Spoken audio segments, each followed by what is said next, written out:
It's pretty rare to find a full suspension step-through bike, but I have one in this box right here from Magicycle. This is the Magicycle Deer. I'm going to unbox it, put it together, see how it looks. I'm pretty excited about this. And yes, this will be a true unboxing video showing completely how to pull it out, assemble it. The writing will come later. It's yellow. Fun fact, yellow was always my favorite color. I don't remember if I picked yellow or if they just sent yellow, but I like it.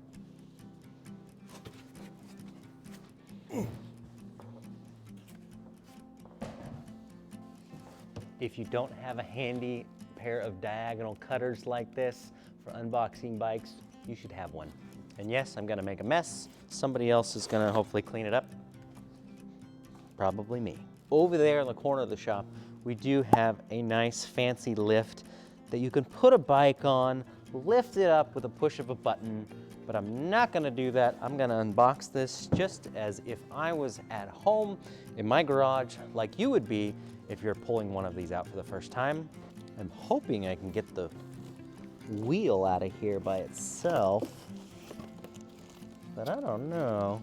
I'm gonna attempt to save the box, but if you don't need to save the box, one thing you can do is just cut the corners all the way down with a knife, drop that side of the box open, it'll come right out. Oh yeah, I think I can get this out. Just gotta be careful, because I don't wanna scratch anything up. Found another zip tie. Gotcha. Not done yet. Now? There we go. And yes, this is a fat tire bike. This little plastic guy here is just for packaging. First off, I see they are using 180 millimeter rotors. There's another cap on the back side just for packaging. That can be popped off and thrown away. Let's set this aside. Looks like this is going to be a quick release bike, which is what I would expect. That's pretty standard. Not too many bikes come with a through axle. You usually got to spend a little more money to get that type of front wheel and front fork. And that's interesting. Oh, okay. So the rack is semi-attached. It's bolted at the back, but not at the front. I think because, yeah, if they did that, it would stick out in the box right here, and it would actually bend the rear of the rack, which I've seen on other brands. So that's actually smart the way that they did that. It's installed, but not 100%. Looks like there's just 2 bolts I need to put in. More foam, more foam. Ooh, 52 volts. Ooh, that was like nails on a chalkboard. I hope that comes through on the microphone and you can live through my pain too. Just kidding. That's about everything I need for this bike to come out. Lift with the knees, right? Ooh. That is heavy. I have to realize that I am nowhere near as strong as I used to be. I'm still recovering, so I'm gonna get a hand to lift this out of the box.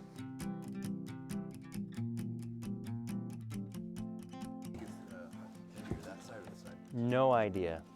Probably that side. It's got the motor in it. You got the, watch out for the staples.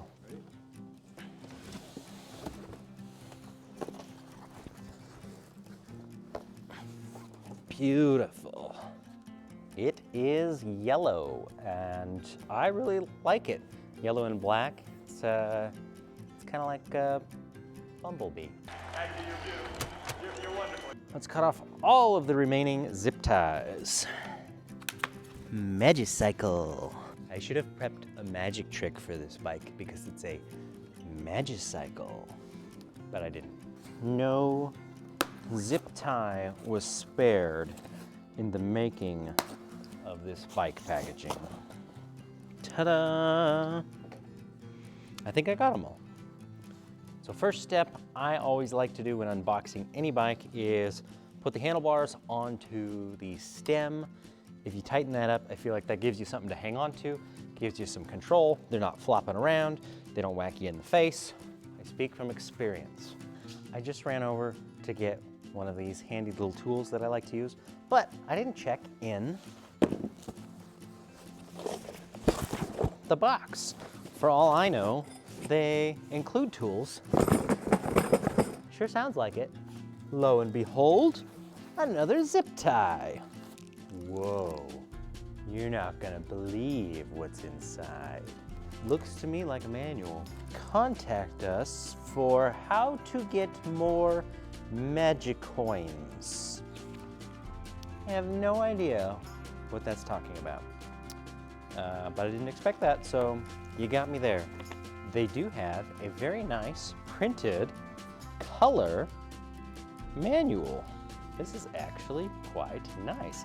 I actually like that green there, but I also like the yellow. This is the deer model. Maybe they could have done a darker green and yellow. Get where I'm going with that? They've labeled all of the various parts of a bike. Well, they have a safety check in there. That's a good idea. And this is really what people want to know. How do you operate the display? That is quite detailed. Cool.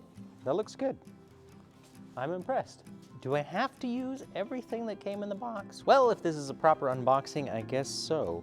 So that means I'm going to use these. Yes, these actually came in the box. I'm gonna put on my Michael Jackson gloves here. And continue with my white glove review. All right, we got in the box, pedals. The lovely manual, which I already showed you. The, whoa, you cannot believe what's going inside. Something about Magicoins. I don't know, maybe it's like a referral program or something. I guess I gotta scan that. We have the headlight, nice. This looks like a charger box. Let's open it up. Yes, it is. I hope somebody got that reference.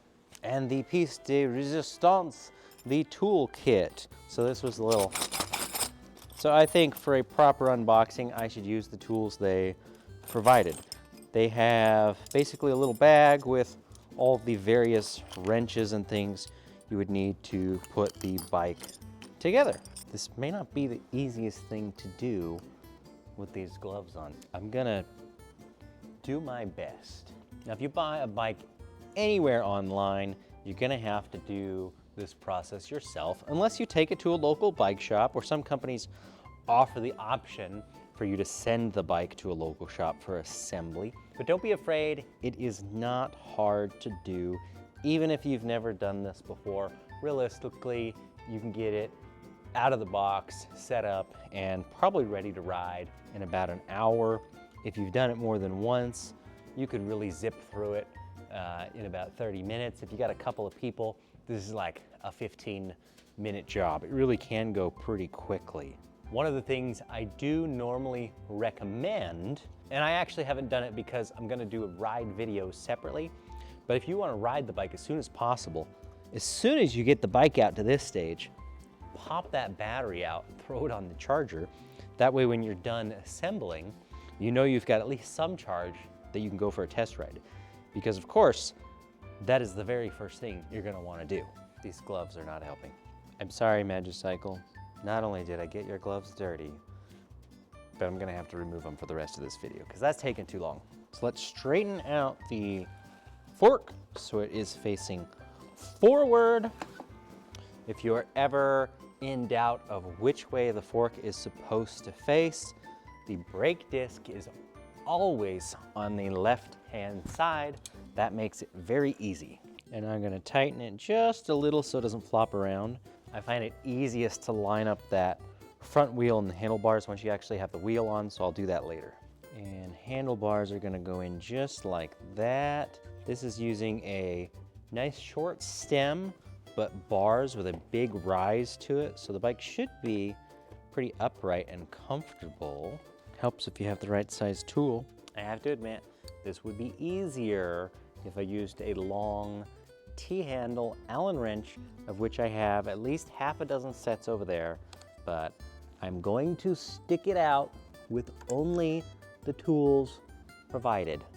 Just make sure to cut this part out where I'm using this tool. Now is a great time to put on the front wheel. Now this is, as I said, a quick release style, and while I'm here, these are hydraulic brakes. So there's a little spacer in between the calipers. That way when you squeeze the lever, or if it accidentally gets squeezed during packaging, it doesn't cause a problem, but we need to pop that guy out of there. Don't lose this little spring when you pull this apart. Now it can go either way. You could put the quick release in from this side or from this side. However, my personal recommendation is to put the quick release in from the right side whenever possible. I've seen a few examples, it's rare, but I've seen a few where it just doesn't fit very well for some reason on the right side. The reason I was told to do it this way was back in my mountain biking days, and that's because if you ever go to adjust your quick release to take the wheel off, usually, and let's say you just finished a long, hard ride, a lot of downhill or a lot of high speeds, which is very likely, especially on a heavy electric bike like this, your rotor could get really hot. So if you go move your quick release sitting right next to a sharp, hot rotor, that has led to some cuts or other accidents. So just a small little safety tip, not required, but that is my preference. This is the spacer I was talking about that's in between the brake pads. You may, if you think you're going to be removing the front wheel at any time, want to set this aside, maybe throw it in that little tool bag. It's actually a nice little thing you can pop back in and reuse. And there we go. We got our front wheel slipped into place. We'll tighten up the quick release. The other thing I didn't mention about the quick release is don't have it pointing forward. If you're going through the woods or something and you hit a stick, there's the potential that something could get caught there and actually undo your quick release. I know I've told this story before, but I also don't recommend having it straight down, because then you can't tell if it's tight or if it's just dangling there loosely. I was on a mountain bike ride with a mountain biking team when somebody pointed that out to me. Hey, you never want to have it facing down like that because it could just be loose. And he flicked it and it actually was loose. So he saved me from what could have been a potentially bad crash. The bike is coming together. Since we're at the front end, let's put on the front fender. You don't see this fender at all in this bag.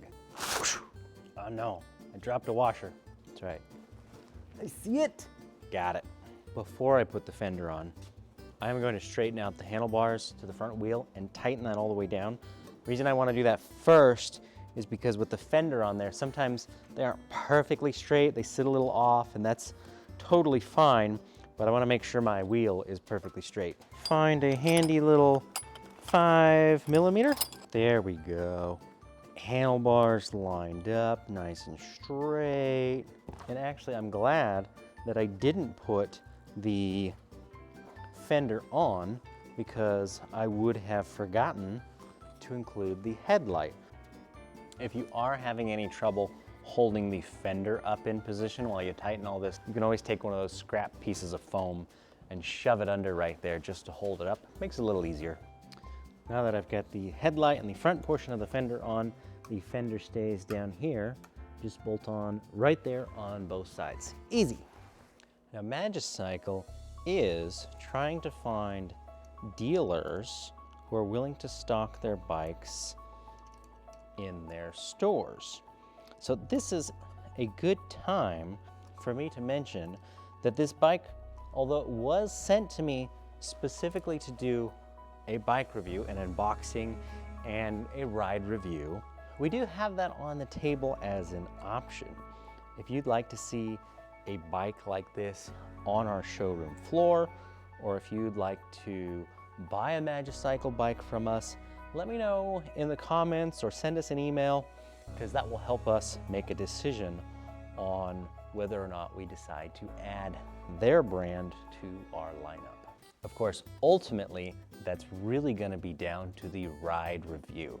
do I like the bike? Because I will never sell a bike that I don't think is a good electric bike. So we still have that to find out. This far into the unboxing, I think the frame looks good, the paint job looks good. This bike in particular has that unique factor where it's a step through but also full suspension, which I hope that I'm able to ride it and try it out myself. The fender is on and looks fairly straight. I do need to plug in our headlight. Done. The only two things I have left to do are to put the pedals on and secure that rear rack, which I do see is something people could potentially miss if they don't notice those two bolts in the front are connected. Looks like that is a 4mm. There's just one right there. We're just gonna pull that bolt and washer out on each side and reinstall them. I don't know about the other side yet, but this left side is in rather snug. It is coming out though. It's tight enough. I wanna check the threads when I pull it out and make sure they're not damaged. I have no idea how good this camera picks up close-up shots, but there it is. It actually looks clean. The threads look nice and sharp still. There was some Loctite on it, so that just might be why it was so snug in there. Surprised it was as tight as it was, but looks like it's good to reinstall. And this one feels snug as if it has a little bit of Loctite, but not hard to loosen up like the other one. The other one I felt like I was borderline gonna get it out of there safely. And if that's the only issue I run into while setting this up, I'd say that's pretty good because it really turned out not to be a problem. While I am unscrewing this, I'm looking at the derailleur, so it looks like they're using a Shimano Altus 7-speed. Now the previous Magicycle bike that I rode had pretty good power, so I'm expecting nothing less from this. I expect that we'll see 750 watts, if not a peak of a bit higher, maybe over 1,000, because it is a 52-volt battery. I'm gonna have to reserve judgment until that test ride, but it looks like the same motor that I have ridden on previous models. On the left side here, as I'm tightening this other bolt down, I can see the cadence sensor. It's kind of a slick design. They've incorporated the cable to go straight into the frame. There's a hole drilled specifically for it. So it does look like they really thought about the components and the pieces as they are putting the whole package together. This isn't a bike that was just slapped together with off-the-shelf frames and parts and pieces.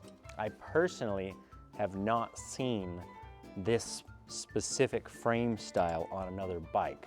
There are other step-through full suspension models I've seen, although not very many, but as far as I know, this one is unique to Magicycle. Now, I wouldn't be surprised if some of you are looking at this bike thinking, Kyle, you keep saying it's full suspension, but I don't see a rear shock anywhere. I'll have to get a closer angle of that because it's really tucked in quite nicely right here in the frame. A lot of the snow has melted off finally. I'm hoping the local trails are clear enough that we can actually take this thing off-road and really push the suspension to the test. Now I know what the quality of the front fork is like. It's not top of the line or anything. It's just gonna get the job done. But I'm really curious how the whole package goes together, if this is gonna feel comfortable, like something you could ride on a trail. I know it's kind of heavy. Finally, the pedals. The right side always has normal right-hand threads. The left side pedal is always reverse threads. Make sure you don't mix those up when you're putting any bike together. That is an industry standard. If you're not sure by looking at the threads which one is which, it's a little hard to see, but right on the end there's a little stamp on these. This one has a WL. I don't know what the W stands for, to be honest, but the L means left. This one has an R for right. Now in the box is another wrench that is 18mm on one side. It looks like we're about done with the setup of the bike, but there's a few things I always recommend you check. Number one, take the 18mm wrench and make sure the nuts on the rear motor are tight. Not only could that be an issue if they're loose, that a wheel could potentially come off, but it can actually damage the dropouts. So that's always one of the #1 things I would check on any hub motor bike. Let's see how Magicycle did. Left side is really snug, that's good. And the right side, nice and snug. So they've got them nice and tight. Now I know the front wheel is tight because I put that on myself. Next thing I want to check is the brakes. These are hydraulic, so they really shouldn't take much as far as adjustment. I'm just gonna roll the bike forward, give it a squeeze on the front brake, make sure it stops nice and firmly, which it does. Do the same for the rear. And the rear is a little looser than I'd like. Maybe like it's a hair lower on fluid than the left side. It's not bad, but we might have to re-bleed that brake sooner than expected. Next up, we've got the derailleur. So what I like to do is just lean the bike on the kickstand and pedal it around by hand. And I am in, according to this, I should be in 7th gear. So down there, I am nowhere close to 7th gear. I'm gonna check the derailleur and the hanger to make sure nothing is bent, and they all look straight. For some reason, the adjustment appears to be way off. Let me shift through a few gears here and see if that's actually, yeah, so I'm in gear number 1 on the back, and I gotta pull this little sticky thing off. Number 4 is what I should be in. So for some reason, my derailleur is way out of alignment. That needs some serious work. Oh, and actually, I found an issue. If you look closely right here, these cables are pulled so tight, it's actually pulling the cable out of the housing right here.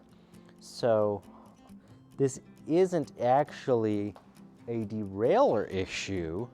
This is a wire cable tie issue. The cable is too tight. I bet if we turn this straight, there you can see that right there poking out. Yeah, so this wrap right here is putting too much tension on this, and this can't move around, particularly when you turn the handlebars. So we're gonna have to loosen that up a little bit. Much better, all fixed. So what I thought was actually a derailleur issue just turned out to be that cable being pulled way too tight. The bike is a right-hand twist throttle. It's a half twist, so this part of the grip doesn't move, this part does. All right, so here's the display.